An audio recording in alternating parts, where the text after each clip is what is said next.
Hello and welcome, friends and family, to the Educa DPS Podcast, where we strive to educate the DPS community. I'm your host, Javier Ibarra, and today's episode, we will be discussing the topic of teens' mental health. So, to start off, did you know that teens who suffer from depression are 2 times more likely to drop out of school, which is a scary thought here, and that statistic demonstrates why we're talking about this very topic in May, which is Mental Health Awareness Month. That's right. The information and the resources can make students feel properly supported, seen, and heard. So today, we're going to be talking and breaking all of this down and what mental health is, why it's significant, especially to our students, and how we can help them maintain their mental well-being. So joining us today, we have Kat Lovejoy, our bilingual community connector for the Denver Children's Advocacy Center. Her expertise in working with youth can provide us with information about how DPS parents and community can better understand our students who struggle with their mental well-being. Kat, thank you for joining us today. How are you? I'm doing well. Thanks so much for having me. You're a repeat guest on the show, and this is the first time that you've been on the show with this new furniture. Is that right? Yeah. So welcome and welcome back. We had a great response from our last episode with you last time, and so we wanted to bring you back on to talk about this very important topic today. So I want to ask, what type of services does the Denver Children's Advocacy Center provide? And then tell us a little bit about your role there. Yeah. So as a Children's Advocacy Center for Denver, our primary role is to investigate abuse and neglect in youth. So if there's a case of abuse or neglect in Denver County, we're going to talk with the youth and the non-offending family. That means the family that hasn't caused the harm, if it is a family member, to find out what happened and get the youth and the family protected. But a big piece of that is therapy. So in order for kids to overcome abuse and trauma, they need to be able to talk about and tell their story and then learn skills for how to overcome trauma symptoms. So we offer therapy to those kids, but also to kids who've been through other trauma that maybe doesn't fit into the idea of abuse or neglect, like maybe bullying or immigration trauma or witnessing a crime. Any sort of trauma that causes symptoms, we can offer therapy to those kiddos outside of the abuse and neglect sphere. And then the last piece that we do comes down to what I do, which is working alongside community members, leaders, community organizations to bring information on mental well-being to their communities on their terms. These are huge and very important services that you provide for our youth. So I want to thank you for that. Yeah. I'm glad you specified, that you do more than just, for lack of a better word, like domestic type of trauma, but it's also like for our students here, we have a lot of new to country students. And so we as a society, we might not recognize the traumas that they have gone through because we ourselves haven't gone through. So it's important for us to provide these services for them so that they could also be thriving members of our community. So I want to thank you for that. Thank you. I want to ask, in your own words, what is mental health? Yeah. I love this question mostly because we don't handle mental health very well, in my opinion, in the United States of America. Oh, okay. A lot of times, that was a big mic drop. Yes. A lot of times when we talk about mental health, what we're talking about are the problems with it. When someone hears mental health, even though the term should refer to stress, anxiety, my daily well-being, a lot of times what we hear is depression, schizophrenia, bipolar disorder, right? So we think about it as a problem instead of my mental health applies to anyone who has a mind, right? Anyone who has a brain, and we want to think about how well they are doing, right? And so at DCAC, we use the term mental well-being instead of mental health. Mental well-being, okay. Yeah, because the World Health Organization defines mental health as a state of well-being in which we can recognize our own abilities and capacities. We work productively.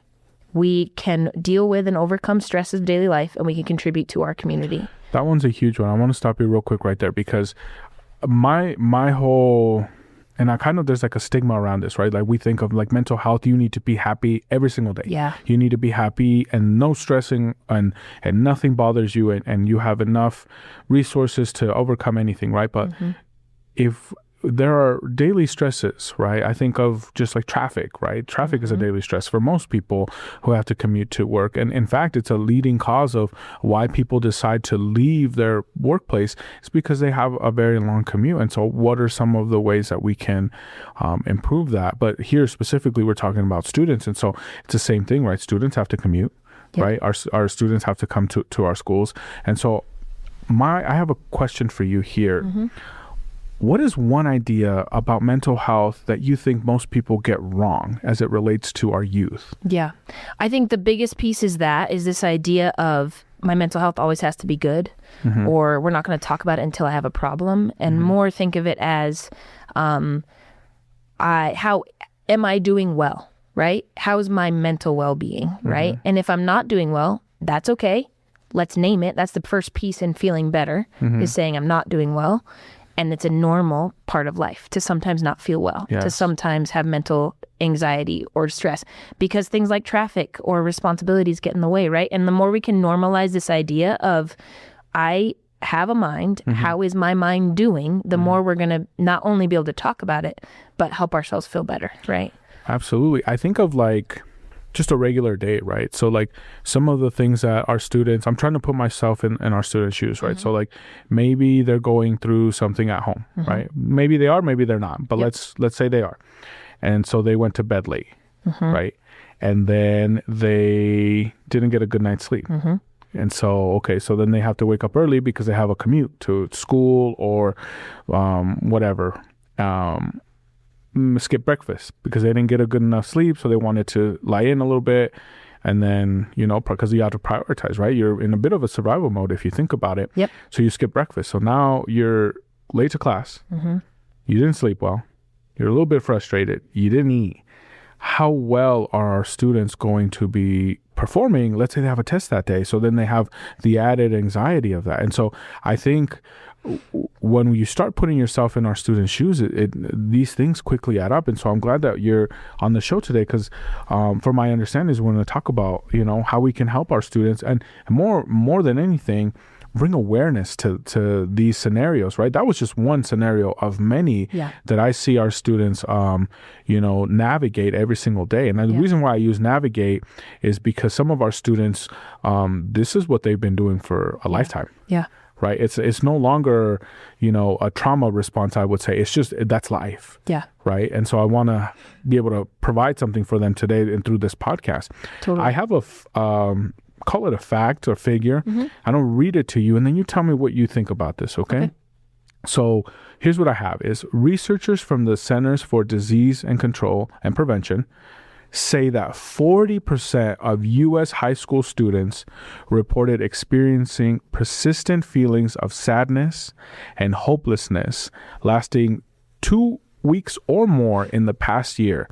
And so that's a 2016 national survey that says Children's Health found that 16.5% of U.S. youth aged 6 through 17, that's over 70 million young people, experience mental health disorders such as depression, anxiety, attention deficit disorder, hyperactivity disorder.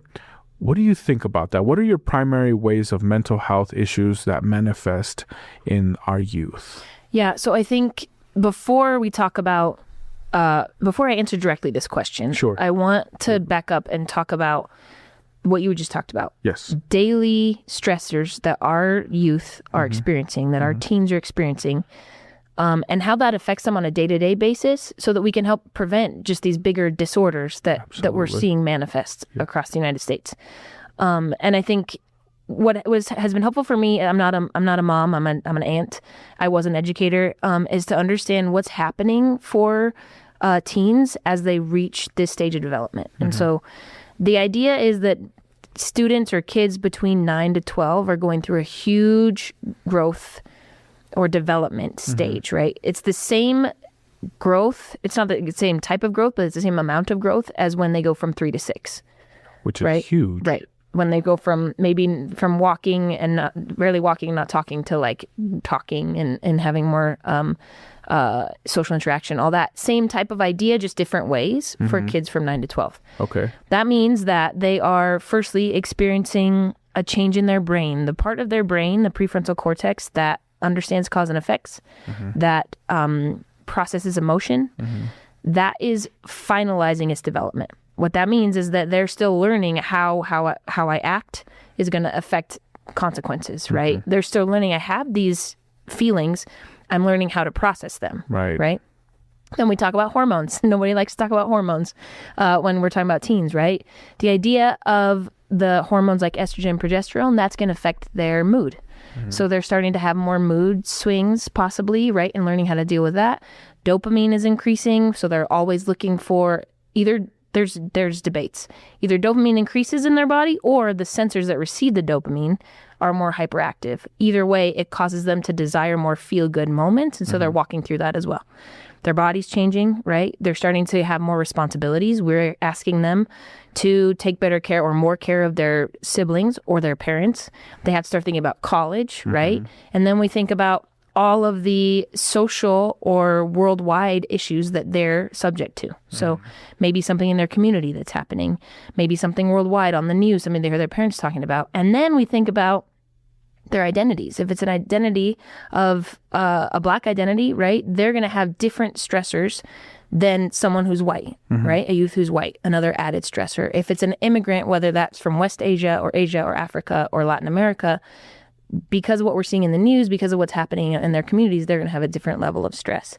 So that's about 4 or 5 things or 5 ways that they are on a daily basis experiencing changes, which are going to cause stress, some anxiety, and all of that is normal. There's nothing wrong with them, right? It all makes sense. And so if we can start thinking about that, our youth that way of like these normal things they're going through, even if waking up and skipping breakfast, it's a normal good thing to learn how to walk through, but it's going to cause stress. So how do we support them in that? Before we get to what the study talks about, which the CDC and other organizations, I think another one as a university in California, says that the most common actual disorders that we see in youth are anxiety, depression, sometimes some suicidality and depression, insomnia, which is a surprise for me, eating disorders, substance use. Those are the most common struggles or disorders that we see manifest in youth today. Wow. Yeah, sorry, that was a lot. you really brought me down here. Sorry.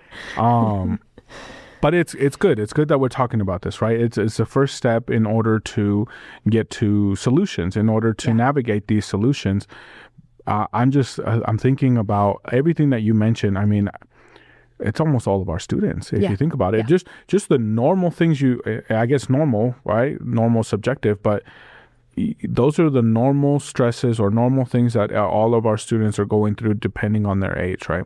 But then you add things like social media, right? And expectations there, right? You add the normal stresses of school, and what's going on there, right? And if you're a student with more obligations, for example, you're on the football team and the theater and you do band and all of that, each one of them is going to carry a little bit of stress inherently, right? We call it normal, but inherently because you want to do good, right? Because you want to perform correctly. You want to do good on your game, your recital, what have you. And so on top of they're still growing.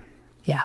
Right? If anything, I want to give our youth more grace. Yes. Right? That's exactly what I want to do, is give them more grace, but also give them the tools to navigate this, because they won't be youth forever. No. Right? And they'll need to understand and have the tools in order so that they can navigate it themselves. And that's why I'm so happy that you're here.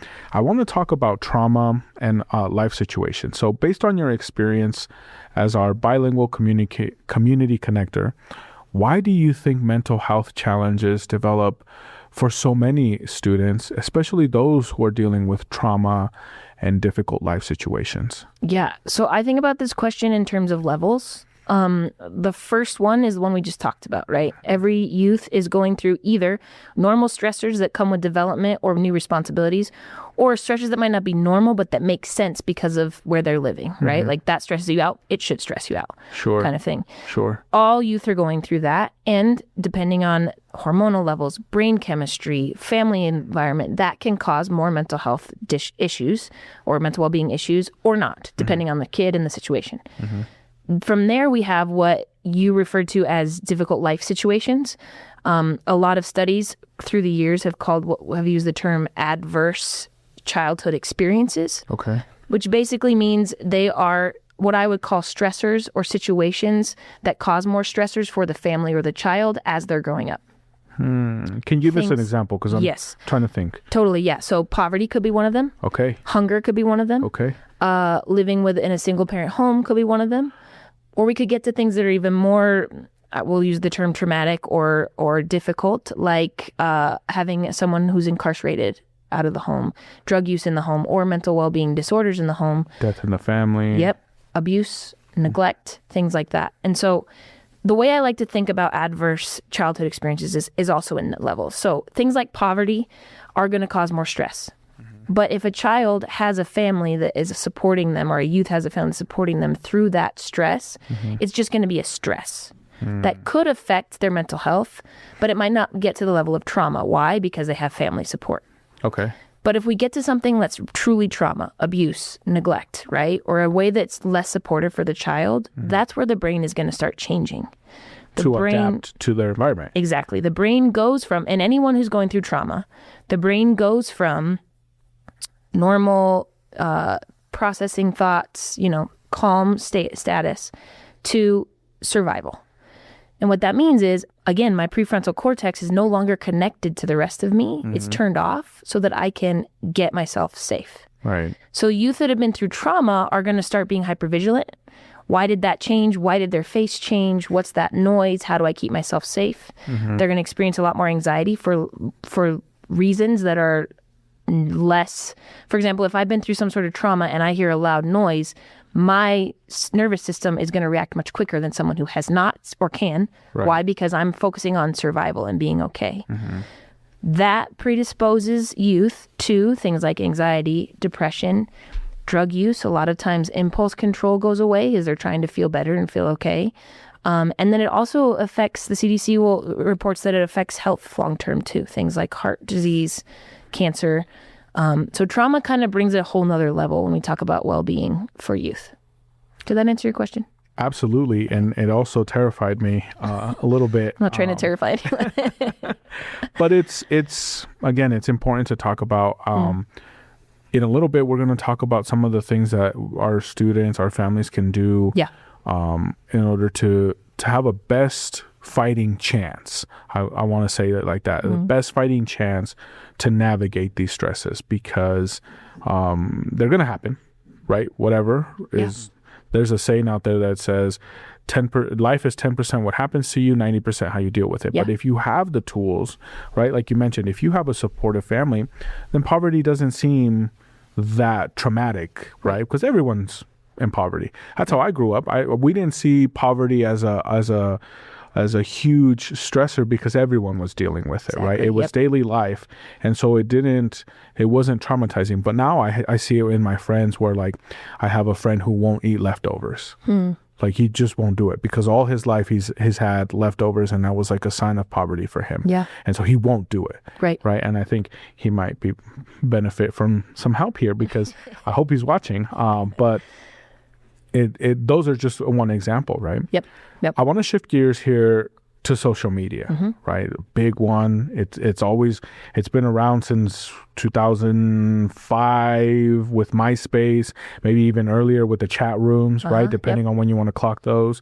2009 was Facebook, and then 2014 was Instagram, right? And so me, myself, and I've lived through all of that, right? But I was always at the beginning of it.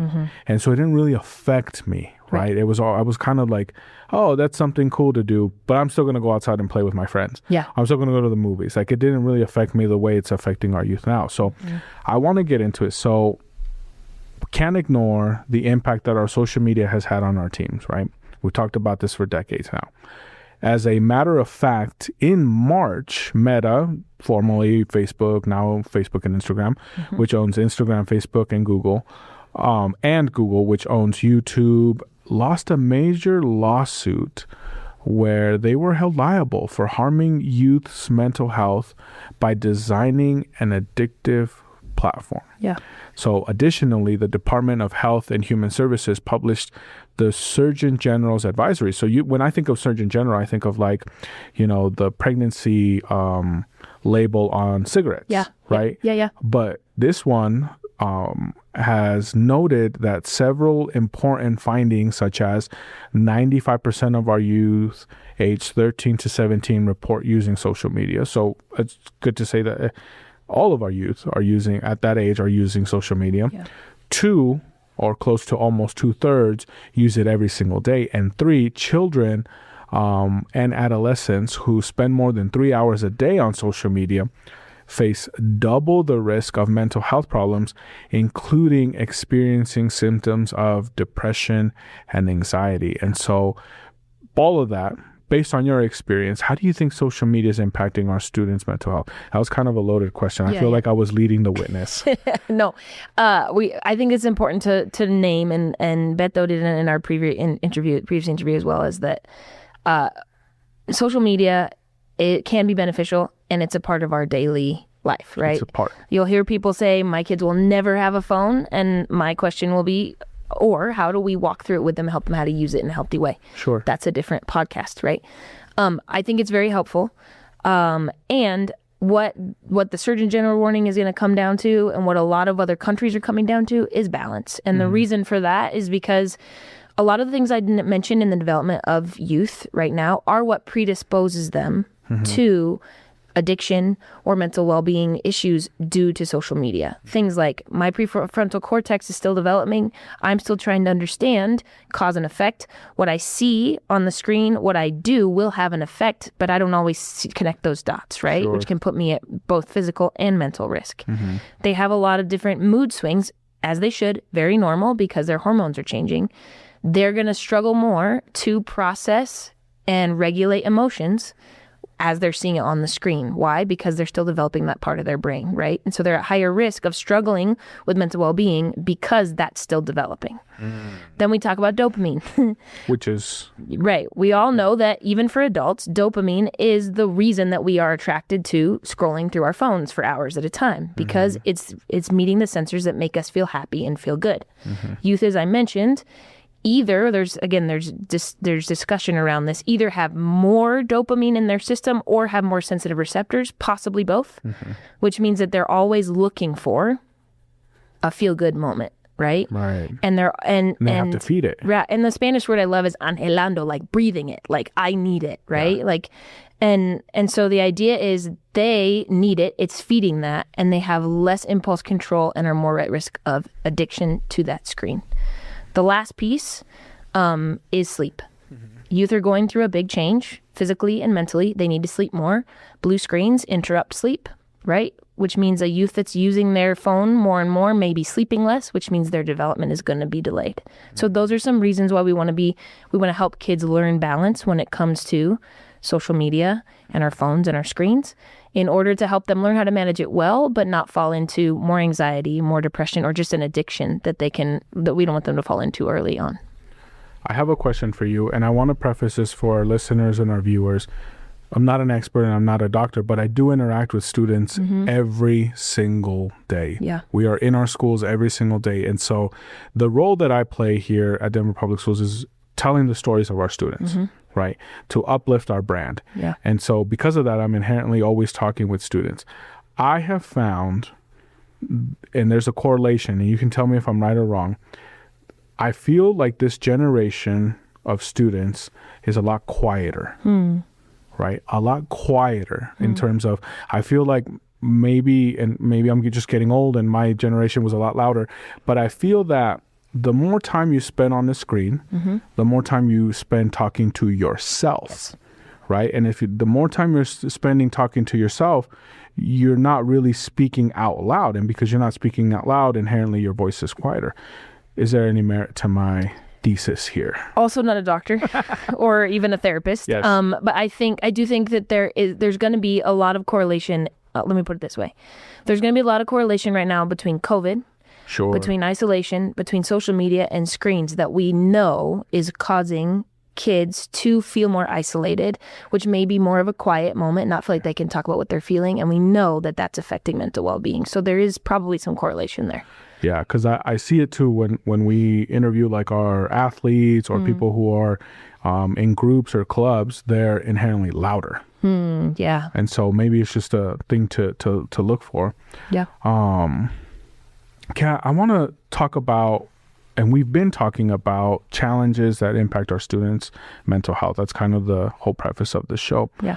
Are there any specific signs to parents? We just mentioned one of them, but are there any specific signs to parents that they should be paying attention to in order to know if their teen is struggling?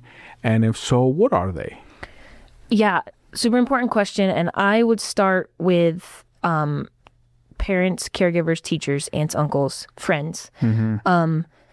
Need to trust their gut, right? If I noticed that my friend, that my child is acting different, they're not acting like themselves. Maybe they're sleeping more. Maybe they're sleeping less. Maybe they're eating more. Maybe they're eating less. Something just feels off. That's a moment for me to come close and ask some questions. Not to say like, hey, what's wrong with you? Right. Right? But I'm here for you if you want to talk, anything you might need. An example of that might be say, hey, I've noticed you've been sleeping a little more. Can we talk about it? Yeah. Yeah. Instead of saying, hey, why are you sleeping more? Yep. Exactly. Yeah. Because that carries a judgment. And then the youth might feel like, I can't talk to you. You're judging me for sleeping more. Right. Versus, and no one likes to be judged, regardless of the age. Yep. Totally. Yeah. So I think that's a really good starting point, especially if we're talking about preventing some of the more serious mental health issues.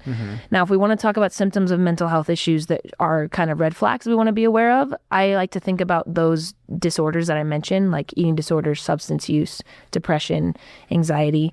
Anytime we start seeing a youth having a bigger stress reaction or anxiety reaction than is merited by the situation, like maybe they don't want to leave the house instead of I'm nervous about going to my game, or maybe they're having a panic attack about a test versus I'm anxious about my test. Sure. If we're seeing, again, those changes I mentioned in sleep or eating, if they're eating less or vomiting more, they're taking medicine for weight loss that we notice, more aggressive behaviors or more risk-taking behaviors, more substance use. I think marijuana is we need to mention, like if a child is using marijuana more at an excessive amount, that's something we need to pay attention to. And then lastly would be, it just left my brain. It happens sometimes. There's one more that was, I was going to name and I can't remember what that one is. Yeah. Hopefully it'll come to me. Well, before we'll shift gears again, Yeah. I'll have another kind of statement and let's see what you think of this. So if we look at some solutions, right, because this is what I really want to get to. Yeah. I know that more than 70% of our student population is comprised of students whose cultures may incorporate approaches to mental health and healing a little different than what you would call traditional Western practices like one-on-one counseling, right? Yep. Can you talk to us about some of those differences that you've seen, because you do talk with our youth, and how can we take their culture and identities into consideration as we address their mental well-being? Yeah. I love this question because I think a lot of what we do in the Western world, whether that be medicine or mental health or even education, is try to assign one size fits all. And when we do that, we leave communities, we leave youth behind. Sure. And so you just mentioned it. A lot of Western civilization is more individualistic. It's one-on-one. And the biggest difference that I see in interacting with different communities, and I should name, I am not a person of color. I'm not Latina. I'm not Black. And so I'm not an expert on this, but I do know that I have a responsibility to do the research so that I'm entering into communities from a place where I can listen and learn versus make assumptions. What I've learned in that research and in listening, and I'm still on that path, is the big difference is community versus individualism, right? A lot of Black culture and Latine culture is more focused on all of us versus me. Yes. I think about one of my favorite stories to tell or facts to tell is that the self-care movement actually came from the civil rights movement when Black individuals said, if we don't take care of ourselves, no one else is going to. Sure. And that from that birthed self-care, right? I think about healing circles. So a lot of orgs that are working with youth right now are using what's called talking or healing circles. which levels the playing field. Instead of one person talking to me about what I need to do and how I'm feeling, we're all sharing our feelings and our experiences and how we're going to get through them. I think about, and that's an indigenous practice, right? And it has roots not just in, indigenous practices here in the United States or Mexico, but also has roots in the ways that a lot of African tribes would be more egalitarian. And so we're leveling the playing field. Dance, music, food. These are all things that the Latinx culture is really good at practicing well-being when we talk about carne asadas, right? Having a barbecue, or we're all coming home from school and we're all eating together. And so for me, what the difference there is not just community, but this idea of those cultures and me learning about those cultures, building belonging and identity. What the U.S. culture, Western culture wants to do is just build identity. We leave out the belonging piece. And so the more we as caregivers, as teachers, as adults in youth lives can focus on belonging and what that looks like in different cultures, the better supported youth are going to be in knowing that they have someone there with them that looks like them, or that at least has some understanding of their experience, right? And who they are. And those are really big pieces, I think, when we talk about mental well-being, whether that be one-on-one therapy or a talking circle. A lot to digest in that answer, I think. And also, I mean, we could have a whole podcast segment just on the differences between individualism and community, right? When I think about like the COVID-19 response, I think something that didn't really land there is if we put your mask on, you'll help others. But understanding that the U.S. as a culture is very individualistic, right? And so how do we support our students with that? Which leads me to my next question. How do our schools and educators, how can they better help our students by including the culturally rooted methods that we just talked about in support and healing our students, and then maintaining a healthy well-being, right? Because I think of when I was in school, it was a lot of like, just throw some dirt on it, rub some dirt on it type of mentality. But it wasn't like that when I came home. And when I came home, it was very much like a community, right? My mom would call everybody and say, hey, this is what's wrong. This is what's happening. What do you suggest? And most of it was like actual physical health. We didn't really talk about the mental health aspect in our household, but that's because there were stresses everywhere, right? I feel like everything was a trauma response. How do our schools, how do our teachers, how do our educators help support our students? That's really interesting, because even your story just kind of explains a little bit of it. Of at school, it was throw some dirt on it, like get through it, wait till I get home.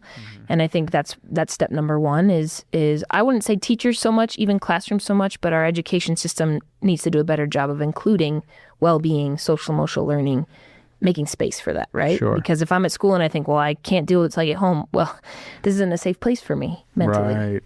So that's a big piece of it. To me, a lot of my learning experience as a teacher and in this job comes down to my answers. So I think schools and teachers have the responsibility to, one, be aware and do some research, but to listen.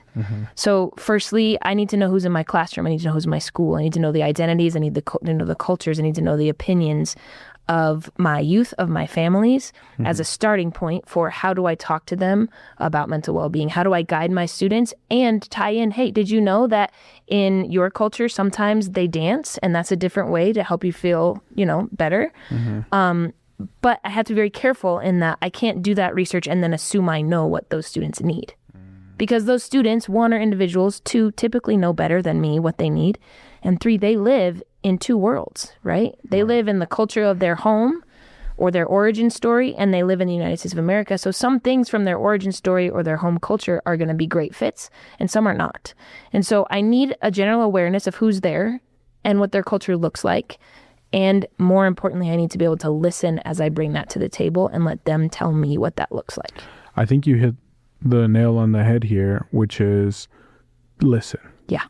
I think you would be surprised on how many problems and understanding and solutions you can come up with if you just stand there and listen. I think when I was coming up, I didn't really listen to our administrators or teachers or whatever, because they didn't look like me. Yeah. But the truth is they were there to help me, right? Because they took the time to listen and build the trust with me. Yeah. And then inherently I built trust with them because they listened, right? The power of listening is so amazing, I think, especially with mental health, because it's I feel like sometimes we just want to help. We want to rush. We want to help. We're so skittish on trying to provide a solution, right? We're solution driven and this and that. But sometimes it's like, well, do we even really understand the problem? Yeah. Do we really understand it, right? And I think you mentioned, talking about dance and food and music and culture. I think part of what really sets you apart as a person providing mental well-being to our students is that you took the time to learn a language that they speak, right? And it was Nelson Mandela who said, if you speak to someone in the language they understand, it goes to their head. But if you speak to them in their language, it goes to their heart, right? And so I think that that's a very important thing that I just wanted to point out from your answers. Now, let's shift gears a little bit here to our families, right? What should our families how should our families be involved when it comes to their child's mental well-being, right?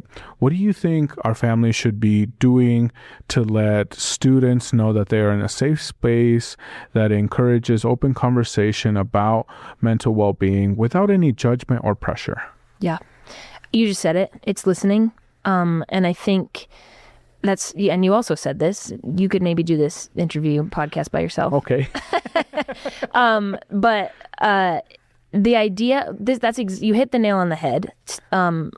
We as caregivers, as an aunt, as a mom, as a dad, as a teacher, we don't want our kids to suffer. No. We don't want the kids we care about to go through hardship. And so when we listen, a lot of times we're focused on fixing it, even having an opinion about it, versus realizing that we probably can't solve it. They probably are going to suffer a little bit. And what youth really need is someone who's going to walk through it with them, not fix it because we can't. Right. But say, I'm here with you, we're walking through it with you. And that is empathy, right? So this idea of, I can't fix it. I can't give you a solution. You probably don't even want me to, right? Right. But I'm here with you, which means I'm going to listen and try not to have a judgment, right? Okay. I'm not going to say, well, don't be mad. They weren't trying to do that. I'm going to say, you're mad. Yeah. That makes sense. Acknowledge that feeling. Yep. Or don't cry, right? Though even those are judgments, and it comes from a good place, right? I want you to be well. But what a youth hears is, I can't cry. It's not okay to be angry. There's no space for my feelings, right? And so listening without judgment, and then like you said, naming it, right? I hear that you're angry, or it sounds like what they said made you frustrated, right? And then some form of validation. We want to try to stay away from I understand, because sometimes we don't really understand and that falls hollow, right? Sometimes we do, sometimes we don't. More along the lines of like, that makes sense to me that you would feel that way. Or yeah, with everything going on around you, being overwhelmed sounds like it makes sense. Or other people might feel that way. Or even just a simple like, I hear you, right? Not, I hear you and now this is what you can do about it. Youth, really, what I hear from youth a lot of the time is they're not looking for a solution. They're looking for voice. So less is more. How can I listen? How can I let them say what they need, knowing I'm not their solution? And then let them know that I'm going to do the best I can to walk through it with them.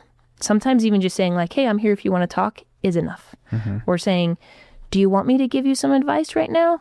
Or do you just want me to listen? Those are things that we can start practicing to help youth feel like they, as themselves, have a voice and aren't going to be judged or have a criticism. I think, and I don't want to push back on your answer, but sure. I want to give you maybe something that I hear from our parents, which is, I think some of our parents, you know, they themselves went through something traumatic. Yeah. Whether it was poverty, whether it was bullying, racism, what have you, right? They went through it. Yeah. And so they probably made a vow saying, well, my child will never go through that. Sure. And so then they tend to overcorrect, overhelp, overfix, without allowing the child to maybe come up with solutions themselves or sit there and think about, okay, well, what is it that I'm really feeling? Yeah. Right? Because I've sometimes some of those feelings can get really, they can spike. You know, they can be really intense. And as a teenager, I feel like they feel it the most because, as you said, you know, they're developing their frontal lobe cortex. Did I say that right? Prefrontal Yes. cortex. Yeah, Yes. mostly. You got Close, it. almost there. Yeah. But they're developing a part of their brain that analyzes how they should be reacting or how to react, right? And then they felt something that they've never felt before. So obviously that's going to spike, right? And so I think here what you gave us, right? Just listening, sitting with your feelings. I think that's great. Sometimes I think as parents, it's tough for us to say, well, we can't fix it. Yeah. What do you mean as a parent? I can't, as a caregiver, as a guardian, I can't fix what's going on with my child, right? Sure, We sure. refuse to do that. But sometimes the fix is it'll come to you, right? Yeah. And so it's important for us to understand that. Now I want to shift a little bit to our teachers, right? So, and this was going to be a very intense, probably the most intense question I've asked you, right? Okay. All right. So as teachers here at DPS, they're tasked by maintaining their academic responsibilities, right? They're here to teach our students, but they're also in control of their classroom. And so the question here is, what can our teachers do to support our students' mental well-being while still teaching, while still maintaining academic responsibilities? Yeah. So I love how you prefaced it that way, because having been a teacher, I understand that a lot of the difficulty in working through mental well-being or social emotional topics is not the teacher's fault. It's a systemic issue, right? There's not enough space here. There's not enough time. I have to get my kids on reading level. I have to make sure they get to CMAS. I have to make sure they go to college. So I love that you said that, because what I don't want is for teachers to feel like I'm faulting them at all for the lack there. I think that's a systemic issue. And what I've seen work really well, I've seen one thing work really well, and something I've learned that I think we could practice more in the classroom. The first one, practicing more in the classroom, is it's okay to model as teachers our mental well-being for our youth. Not saying that our youth are our therapists. We're not going to go to school and say, this happened, I need you to fix it, right? Or this really hard thing happened. But saying things like, hey, I didn't sleep very well last night, 5 extra minutes of rereading time, right? Or we're going to have a slower transition time. Or when you guys stopped listening to me and started talking over me, I felt frustrated. Can we take a minute to breathe? Now I'm modeling that, one, I'm human. It's normal to have fluctuation in my mental well-being and how I feel. And this is how I'm going to deal with it. And we're doing that together. I think the more we can name that and model that, the better. I got home sad yesterday and I called a friend. Things like that really help youth see that, like, as adults, we're still working through this too. Sure. The other piece that I've seen work really well in classrooms, whether that be in kindergarten classrooms or in high school classrooms, is having a space to name how we're doing. Some teachers will just go around the room and say, how are you feeling today? And then maybe ask, okay, what can we do to support you in that? So if a youth says, I'm feeling frustrated, overwhelmed, the question is, what can we do to support you in that? In a kindergarten class once, a kiddo said, I'm feeling nervous or scared. And when they asked what they could do, he said, I need a dance party. So they had a minute to dance, right? How cute. Yeah. How cute. So, there's some things we can't do in the classroom, but there are some things that we can be like, hey, I need you to be just maybe talk softer today, or like not be on my case as my friends as much, things like that.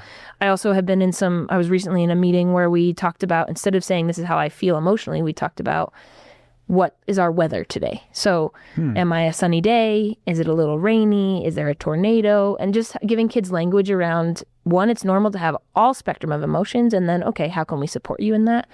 That's a way to help us learn that these fluctuations are normal, and two, we do, and it's okay to prioritize them as a group. I feel like as adults, we need to have these in all of our meetings. Yeah. Because there'll be days where I'm cranky. It's like, well, why am I cranky? What is bothering me? And so if we took the time to, level set, and I've been in meetings. So we have a department here who deals with social emotional health. Yeah.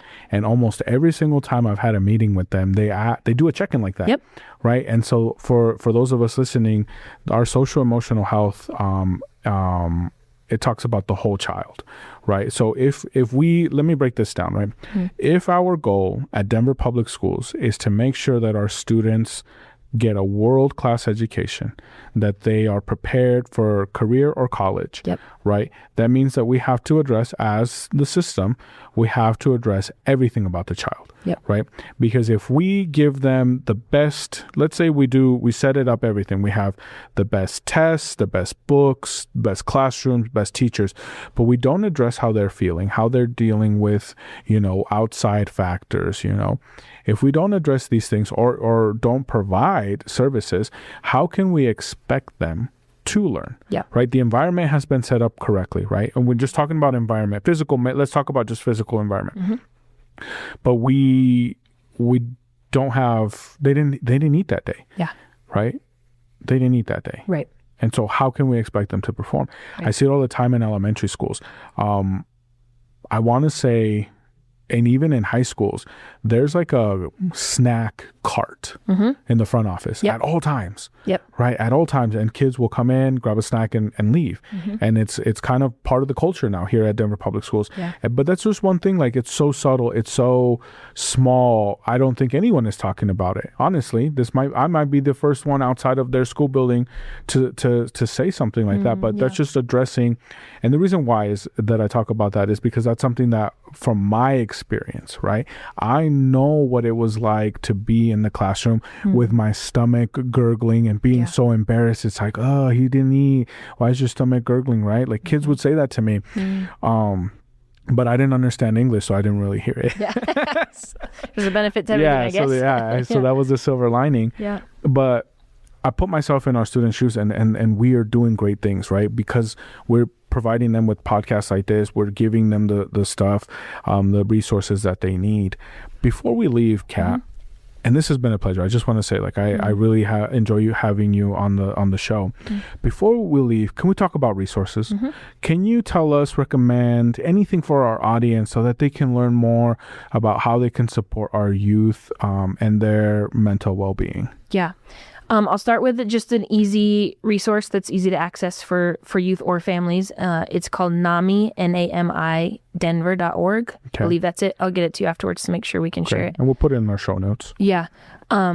Basically, it just goes through what youth are facing, especially teens, what teens are facing, what kinds of difficulties they might be having, and how we can support them in a really simple way. It's in English and Spanish and other languages as well.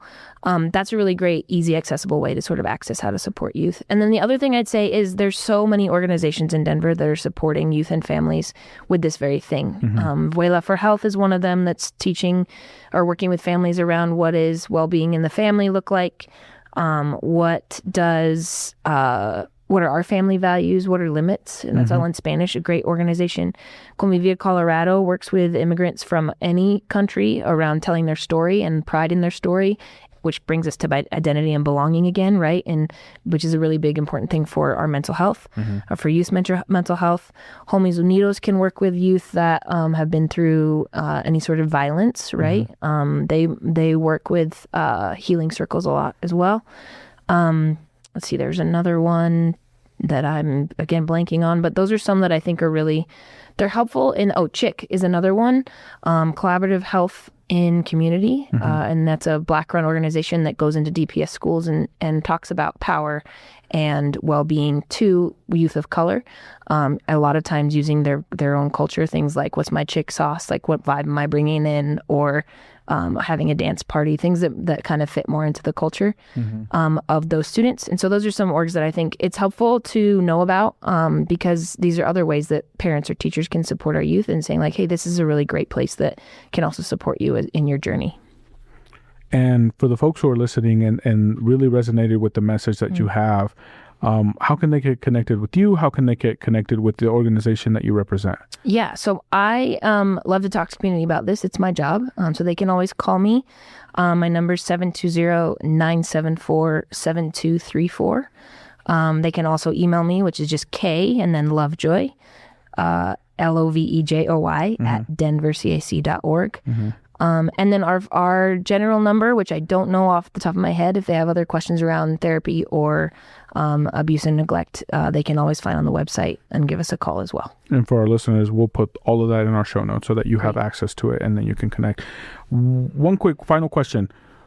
At what point did you change your last name to Lovejoy? I didn't. That's a question I get a lot. I've researched where it came from. It's, as you can probably guess, it's English, but the story set is that it either came for people who are very joyful and happy, or it was a joke and they called people Lovejoy when they weren't joyful and happy. Oh. I'm hoping it's the latter. But I didn't change it. I was born with it. Maybe we were the first hippies. I don't know, but that's where it's my last name. Right on. Well, thank you so much, Kat. Really enjoyed having you here on the show. Yeah, thanks so much for having me. Always a pleasure. Well, friends and families, this concludes our Educa DPS podcast for today, and I want to thank Kat Lovejoy for this very informative conversation. I also want to thank all of our DPS friends and families for checking out this episode. A lot of resources went into this episode, so we appreciate your support and hope that you learned something very valuable. I encourage you all to have a conversation with the young people in your lives and check in with them regarding how they are feeling about their mental health, mental well-being, and let them know that they are seen and that they are valued. Please continue to support us by sharing this content with your friends, with your family. You can find us on all of the major podcast platforms under the DPS Podcast Network. And don't forget to subscribe to our YouTube channel at Denver Public Schools Plus. My name is Javier Ibarra. It was a pleasure. See you next time.